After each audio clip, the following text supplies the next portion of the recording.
আমি কিছুতেই বুঝতে পারছি না তোমরা বর্ডারে থাকা সত্ত্বেও কিভাবে মাল পাচার হয়ে যাচ্ছে। স্যার আমি কড়াভাবে পাহারা দিই, আমার বর্ডার দিয়ে জীবনেও মাল পাচার হতে পারে না। হ্যাঁ স্যার, আমিও তো খুব কড়াভাবে পাহারা দিই। তোমরা যদি সবাই কড়াভাবে পাহারা দাও তাহলে মাল কোথায় দিয়ে পাচার হচ্ছে?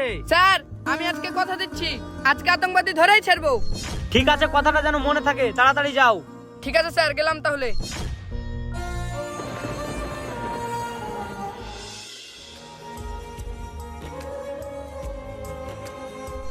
না, আজকে আমি অনেকক্ষণ ধরে আছি, কেউ আসলো না, যাই আকসরের বর্ডার থেকে ঘুরে আসি।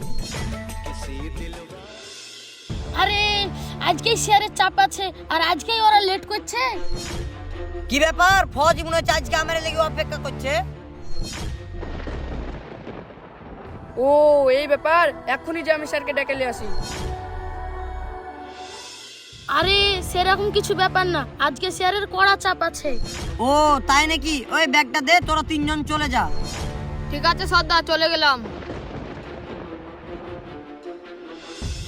ফৌজি তাহলে তুই ভালো করে গার্ড দে, আমি মালটা পাচার করে চলে আসছি। এ বেশি দেরি করিস না কিন্তু, স্যার যে কোনো মুহূর্তে চলে আসতে পারে। আসতে পারে কি, চলে এসেছি।